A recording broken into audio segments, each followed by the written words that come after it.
स्वागत है, अभिनंदन है, आभार है आप सबके एजुकेशन इलाहाबाद के चैनल पे। मैं हर्ष प्रजापति उपस्थित हूँ आप सबके समक्ष अति महत्वपूर्ण जानकारी के संदर्भ में। इलाहाबाद विश्वविद्यालय पीएचडी प्रवेश परीक्षा 2024 सकुशल संपन्न कराई जा चुकी है। हम इसके लेवल 2 के संदर्भ में आज चर्चा करेंगे और पूरे एडमिशन प्रोसेस को ध्यान से समझेंगे। रिजल्ट पे भी चर्चा करने वाले हैं। आपकी लेवल 2 में क्या क्या चीज़ें आपको ध्यान में रखनी वो हम चर्चा करेंगे। कैसे आपका रिसर्च प्रपोजल और शोध प्रस्ताव फॉर्म आपका किस प्रकार से आपको भरना है, वो सब चीज़ों पर हम चर्चा करने वाले। कुछ नई चीज़ें इस वीडियो के माध्यम से आप जानने वाले हैं, तो पूरी वीडियो को देखिएगा।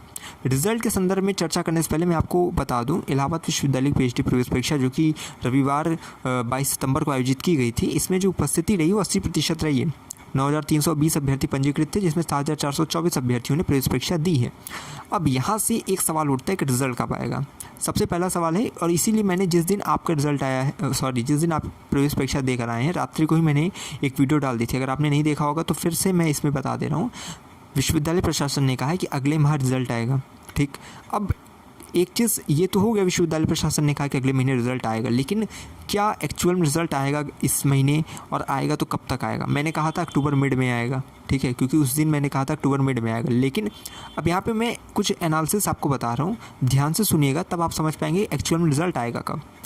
इससे पहले कई बच्चे इस बात पे भी लगातार सवाल उठा रहे हैं कि 2023 में जो, और मैंने ही आपको बताया था कि 30 दिसंबर को आपका एंट्रेंस हुआ था और 15-16 मार्च के बीच में, 15 से 16 मार्च में या शायद 16 मार्च को ही आपका रिज़ल्ट आया था। ठीक है, तो और यहाँ से बहुत दिन लग गया, यानी कि जनवरी फरवरी पूरा निकल गया, मार्च आधा निकल गया, तब आपका रिज़ल्ट आया था 2.5 महीने बाद। अब आपको क्रेडिट 2023 का डाटा पता होगा, लेकिन मैं क्रेडिट 2022 का बता दे रहा हूँ, तब भी 2-2.5 महीने लग गए थे। क्यों? क्योंकि तब इसलिए देर हो गया था क्योंकि तब गर्मी की छुट्टी पड़ गई थी, बीच में समर वेकेशन पड़ गया था। उसके बाद जब समर वेकेशन ख़त्म हुआ तब जाके आपका फिर रिजल्ट डिक्लेयर किया गया। तो हर चीज़ के पीछे एक कारण होता है, लेकिन इस वर्ष ऐसा कोई भी कारण आपको बड़ा कारण नहीं दिख रहा है। हाँ, छुट्टियां पड़ गई हैं। आपको पता है कि 14 अक्टूबर से विश्वविद्यालय में कक्षाएं संचालित होंगी निरंतर। ठीक है, अब इससे पहले क्यों नहीं होगी? 16 दिन की छुट्टी पड़ी इस महीने अक्टूबर में, और 14 अक्टूबर से पहले ही 16 छुट्टियां पड़ेंगी। कैसे पड़ेंगी ये मैं बता दे रहा हूँ। आज 24 है, यानी आज से लेकर 4 दिन 24, 25, 26, 27 बैक इम्प्रूवमेंट एग्ज़ाम है। ठीक है, इसके बाद 28, 29 सैटरडे संडे पड़ेगा। 30 को फिर आपका जो सोमवार पड़ेगा, 1 को आपका खुला रहेगा मंगलवार, 2 को फिर गांधी जयंती पड़ेगी, अक्टूबर बंद। ठीक है, उसके बाद जो है इस आपका 3, 4 खुला रहेगा। 5 से लेकर 5, 6 आपका क्या पड़ेगा? सैटरडे संडे फिर पड़ जाएगा। 7, 8, 9, 10, 11 5 दिन आपकी दशहरा की छुट्टी पड़ेगी। 12, 13 आपका सैटरडे संडे पड़ जाएगा, फिर बंद। फिर 14 से आपका रेगुलर फिर जो है विश्वविद्यालय ओपन रहेगा। तो 16 दिन की छुट्टी आपकी वैसे ही पड़ी हुई है। तो अब आप स्वयं ये फैसला ले सकते हैं कि जो है अब अगर फर्स्ट वीक में आना होगा रिजल्ट तो आएगा, नहीं तो फिर लास्ट में एकदम आएगा। ये चीज़ जान लीजिए कि फिर 15 के बाद ही फिक्स है, इसीलिए मैंने कहा था मिड में आएगा। मैं जब कोई चीज़ बोलता हूँ तो ये मान लिया करिए कि मैं किसी आधार पर बोल रहा हूँ, ऐसे नहीं कि मैंने कैमरा उठाया कुछ भी बता दी। मैं थोड़ा विस्तृत विश्लेषण करके ही बताता हूँ। अब हाँ, कुछ होते हैं पंडित, कुछ होते हैं वो नहीं समझ पाते हैं और फिर जो है कमेंट बॉक्स में फिर कुछ भी लिख देते हैं, लेकिन उससे मुझे ज़्यादा फ़र्क नहीं पड़ता है, क्योंकि कई बच्चे हैं जो कि अच्छा लिखते हैं, कई बच्चे होते हैं जो अपने मस्तिष्क के, अपने मानस के हिसाब से लिखते हैं। तो सबका अपना अपना है, लेकिन ये है कि जो भी मैं कहता हूँ उसे आप आंख बंद करके विश्वास किया करिए। और इलाहाबाद विश्वविद्यालय में क्रेडिट के संदर्भ में जितनी चीज़ें मैं आपको यहाँ से बता दूँगा और कोई भी नहीं बताएगा। ठीक है, चलिए भाई स्टार्ट करते हैं और चीज़ें बताते हैं। तो रिज़ल्ट आपका है कि अगर जल्दी से जल्दी कॉपी चेक वैसे होगी नहीं, अगर हो जाती है तो फर्स्ट ही वीक में आएगा, वरना फिर लास्ट में चला जाएगा ये। ठीक है, क्योंकि छुट्टी इतनी पड़ गई कि फिर वो 15 के बाद ही आपको मिलेगा, और ये आपको देखने को भी मिलेगा। बाकी जो भी अपडेट आती तो मैं सूचित करूँगा ही। अब यहाँ से अब आपका बताते हैं क्रेडिट के संदर्भ में, लेवल 2 के संदर्भ में। लेवल 2 में कुछ चीज़ें आपको ध्यान में मैं बता दूं। रिसर्च प्रपोजल, कई सवाल आपके भी आए कि रिसर्च प्रपोजल कब तक जमा करना रहता है, कितने दिन में जमा करना रहता है, नोटिस आती है, क्या होता है। सबसे पहले आपकी देखिए, जब लेवल 1 का रिजल्ट आ जाएगा, ठीक है, रिजल्ट आने के पश्चात विभाग अपनी नोटिस जारी करेंगे। सबसे पहले पॉलिटिकल डिपार्टमेंट से ही अपडेट आती है हमेशा, लेकिन देखिए जिसका आ जाए इस वर्ष। ठीक है, तो अब क्या होता है, कई बच्चे जो लेवल 1 का रिजल्ट आते ही जो है डिपार्टमेंट में जाने लगते हैं, तो ऐसा नहीं करना रहता है। जब सूचना जारी की जाएगी हम आपको सूचित करेंगे। ठीक है, एक एक डिपार्टमेंट की अपडेट में बता दूंगा कैसे कब जाना है, डिपार्टमेंट में कितने से कितने बजे तक जाना है। 12-13 डॉक्यूमेंट्स के साथ आपको जाना रहता है डिपार्टमेंट जब सूचना आए।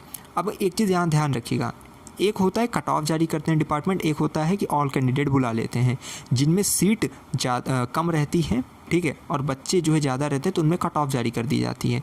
जिनमें सीट एवरेज रहती है, बच्चे भी एवरेज रहते हैं, तो वहाँ ऑल कैंडिडेट बुला लिया जाता है।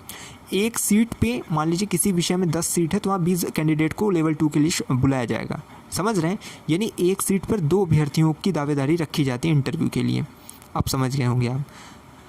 अब यहाँ समझिए कि क्रेट लेवल 2 का जब नोटिस जारी कर दी गई तो वहाँ आपको रिसर्च प्रपोजल बनाने के लिए कहा जाता है, शोध प्रस्ताव। यहाँ शोध प्रस्ताव हमेशा कहा जाता है कि आपका जो शोध प्रस्ताव हो वो शोध विधि और शोध परिकल्पना से युक्त होना चाहिए। रिसर्च प्रपोजल पे भी हम बात करने वाले हैं थोड़ा। अब इसके संदर्भ में पहले आपको मैं एक बता दे रहा हूँ भूमिका क्या, कि इसमें वर्ड्स होते हैं कि एक लिमिटेशन होती है। कई जो डिपार्टमेंट्स होते हैं वो कहते हैं 1100 वर्ड्स में लिखो, कई कहते हैं 1500 वर्ड्स में लिखो, कई कहते हैं 2100 वर्ड्स में लिखो। ठीक है, तो 2100, 1500, 1100 सबका अपना अपना जो है शब्द सीमा होती है। तो अब आपको कैसे पता चलेगा कि आपकी विषय की शब्द सीमा कितनी हो? तो वो आपके नोटिस में मेंशन रहेगा कि 1500 में लिखना है कि 1100 वर्ड्स में लिखना है कि 2000 वर्ड्स में लिखना है। तो आप उस अपना नोटिस में देखेंगे, नोटिस में बताऊंगा। ठीक, अब 13 डॉक्यूमेंट्स मतलब 12-13 डॉक्यूमेंट्स होते हैं। ठीक है, तो उसको लेकर जाना होता है। कई के डिपार्टमेंट्स 8 ही में काम चला लेते हैं, कई 9 में, कई के 10-12 हो जाता है किसी किसी का। ठीक, तो मैं बता दे रहा हूँ। सबसे पहले आपको जो है वही अपना एकेडमिक जितनी है आपका, ठीक है, एजुकेशन क्वालिफिकेशन सर्टिफिकेट जितनी है 10th का, 12th का, यूजी का, पीजी का, ठीक है, नेट, जेआरएफ और क्रेट का एडमिट कार्ड, अब उसके बाद जो है रिज़ल्ट, ठीक है, स्कोर कार्ड आपका, और आधार कार्ड, फ़ोटो और हस्ताक्षर, ये सब चीज़ें। ठीक है, इतनी जितनी चीज़ें मैंने बताई है 12-13 डॉक्यूमेंट्स है, और इस पर मैं डिटेल वीडियो भी बनाऊंगा। एक एक डॉक्यूमेंट्स की मैं आपको क्राइटेरिया भी बताऊंगा कि अगर आपके पास ये है, अगर ये डॉक्यूमेंट्स है तो इसकी क्राइटेरिया आपकी पूरी होनी चाहिए। इसीलिए कहता हूँ कि हर एक वीडियो बहुत इंपॉर्टेंट रहेगी आज के बाद जो भी आएगी, तो अपना कीमती समय देकर ज़रूर देखिएगा। तो ये हो गए डॉक्यूमेंट्स। अब देखिए रिसर्च प्रपोजल में भी एक है कि आपका रिसर्च प्रपोजल फॉर्मेट क्या होता है। देखिए मैं अभी यहाँ मोटा मोटी बता दे रहा हूँ, लेकिन मैं रिसर्च प्रपोजल पे डिटेल वीडियो भी बनाने वाला हूँ। रिसर्च प्रपोजल देखिए कुछ 6 बिंदुओं में आपका जो है संलग्न होना चाहिए, उसके अंतर्गत आपका समाहित होना चाहिए। रिसर्च प्रपोजल में दिखा भी दूंगा, ठीक है, शायद ज्योग्राफी का है वो मैं दिखा दूंगा, आप लोग इतना परेशान मत होइएगा। ठीक, तो एक विषय का मेरे पास रिसर्च प्रपोजल पड़ा हुआ है तो वो मैं भी दिखा दूंगा किसी वीडियो में। अभी मैं उसमें टॉपिक्स बता दूँ ना, फॉर्मेट भी मैं बता दूँ। कई के डिपार्टमेंट्स होते हैं, जैसे इंग्लिश का डिपार्टमेंट होता है, वो फॉर्मेट अपना देते हैं कि इस फॉर्मेट के अंतर्गत जो है अपना बनाइए रिसर्च प्रपोजल। कई डिपार्टमेंट नहीं देते हैं तो आपको अपने से बनाना होता है, लेकिन फिर भी जब मैं रिसर्च प्रपोजल दिखाऊंगा तो उसमें फॉर्मेट आपको पैसे ही पता चल जाएगा। लेकिन फिर बता दे रहा हूँ 6 पॉइंट्स होने चाहिए जिसके अंतर्गत आपका रिसर्च प्रपोजल होना चाहिए। पहला इंट्रोडक्शन, लास्ट का एकदम जो है कंक्लूजन होना चाहिए, बीच में आपका मेथोडोलॉजी आ जाता है, फिर प्रिलिमिनरी डाटा आ जाता है। कई ऐसे जो है 4 बिंदु उसके अंतर्गत जो है सम्मिलित रहते हैं। तो रिसर्च प्रपोजल से संबंधित ये चीज़ें थी। ठीक, और रिसर्च प्रपोजल जमा करने के लिए जब नोटिस जारी होती है तो कई डिपार्टमेंट 5 दिन का समय देते हैं, कई 1 सप्ताह का समय देते हैं, कई 3 दिन के भीतर भी बोल देते हैं। तो वो डिपार्टमेंट्स पर निर्भर करता है। एवरेज 5 दिन का मान के चलते हैं कि समय आपको दिया जाता है। तो आप सब रिसर्च प्रपोजल पे जितना अच्छा, और मैं एक डिटेल वीडियो बनाऊंगा जिसमें कि आपको बेहतर वहाँ पे दिशा निर्देश रिसर्च प्रपोजल के संदर्भ में मैं आपको प्रेषित कर दूँगा। उतना परेशान नहीं होना है, आप रिसर्च प्रपोजल जो है फिर आपका सही हो जाएगा। ठीक है, यहाँ तो हमने बात कर ली क्रेट लेवल 2 का कि रिसर्च प्रपोजल और तमाम तरह की चीज़ें। एक आता है शोध फॉर्म, उसको भरना रहता है। अब ये क्या होता है कि पीएचडी वाला जो पीएचडी एडमिशन फॉर्म भी उसे बोलते हैं, ये वेबसाइट्स आपको कई डिपार्टमेंट्स जो है खुद जो है नोटिस के साथ जो है जारी कर देते हैं, जिसको आपको प्रिंट आउट निकला के उसको भरना रहता है। कई जो है कहते हैं वेबसाइट से डाउनलोड करिए, तो कई बच्चे वेबसाइट से डाउनलोड नहीं कर पाते हैं, और फिर जो है हम लास्ट ईयर मैंने एक वीडियो बनाई थी जिसमें मैंने बता दिया था किस प्रकार से डाउनलोड कर दे, तो मैं बता भी दूंगा इस वर्ष भी।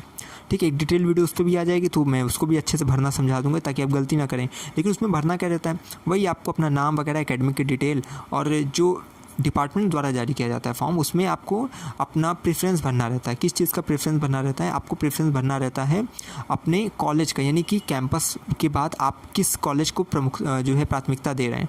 ठीक है, जैसे बॉटनी वगैरह तो एसएस खन्ना है, फिर ये उन लोग अपना सीएमपी है, ये सब को रखते हैं। तो आपकी जो है यहाँ पे भूमिका बनती है कि आप किसको प्राथमिकता प्रदान कर रहे हैं, तो इस प्रकार से आप उसको भरते हैं। तो ये पीएचडी एडमिशन फॉर्म वगैरह फिल करना रहता है। उसके बाद अपना तमाम तरह के डॉक्यूमेंट्स को सबमिट करके आपको जाना रहता है तय तिथि और समय पर अपना जो है रिसर्च प्रपोजल और डॉक्यूमेंट्स को वहाँ सबमिट करना रहेगा डिपार्टमेंट में। उसके बाद वो जो है शॉर्टलिस्ट करते हैं बच्चों को, सीट के दुगने अभ्यर्थियों को शॉर्टलिस्ट कर लेते हैं मेरिट के अनुसार। जितना अच्छा नंबर आपका रहेगा क्रेट में, उसी के अनुसार जो है फिर वो शॉर्टलिस्ट करेंगे, और उसके बाद आपको इंटरव्यू के लिए बुलाया जाता है। इंटरव्यू में जब आप जाते हैं, इंटरव्यू आपका होता है, इंटरव्यू में कितने नंबर मिलते हैं? 15 नंबर का इंटरव्यू रहता है, तो और एवरेज बच्चों को 8 नंबर 9 नंबर इतना मिलता है। ठीक है।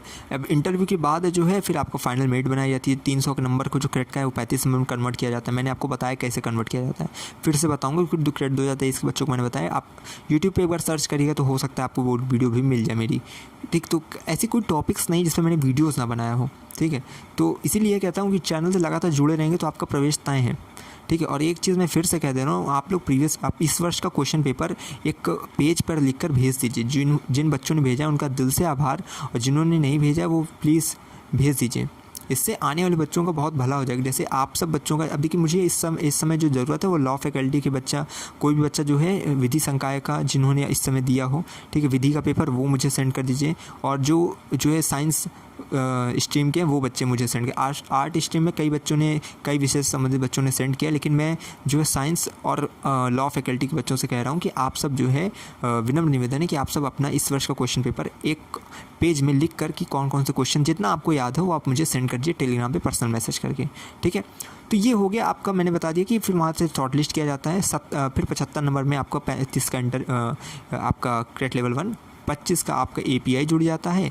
और API पे भी हम डिटेल वीडियो बना देंगे और अच्छे से समझा देंगे कि कितना एवरेज मिल जाता है बच्चों को। और फिर इंटरव्यू कुल जोड़ के फिर 75 नंबर में आपकी फाइनल मेल तैयार की जाती है। उसके बाद आपको कॉलेज वगैरह कैंपस का इसमें हो जाता है, कैंपस का लिस्ट आ जाता है, फिर उसमें ही कॉलेज का भी रहता है। इस प्रकार से आपका डिस्ट्रीब्यूट हो जाता है। फ़ीस वगैरह आपको मन में चल रहा होगा कि फ़ीस वगैरह जो है कैसे जमा होती है, कैसे क्या होता है, उस सब पे डिटेल वीडियो आपको इसके बाद मिलेगा, ठीक है। तो ये वीडियो वैसे भी बहुत जो है लेंदी होगी, लेकिन ये है कि इस पर मैंने इंपॉर्टेंट जानकारी आपको सब बताई है। डिटेल वीडियो जो आप चैनल पे आएगी वो एक एक टॉपिक्स पे होगी जो आज मैंने चर्चा की है, कि रिसर्च प्रपोजल कैसे बनाना है, ठीक है, और API और सीट्स कितनी इस वर्ष अभी अपडेटेड है, फीस कितनी लगेगी, फेलोशिप कितनी रहेगी, एक एक चीज़ पे आपको डिटेल वीडियो मिलने वाली है। तो आप बस चैनल से लगातार जुड़े रहिए, जो वीडियो है उसको इंपॉर्टेंट समय देकर अवश्य देखा करें। मैं हमेशा कहता हूँ अगर इलाहाबाद विश्वविद्यालय में प्रवेश किया तो हम पर रखिए विश्वास, हमें विश्वविद्यालय के पास कोई भी खबर विश्वास पहुँचाते रहेंगे आपके पास। बहुत बहुत धन्यवाद, बहुत बहुत आभार।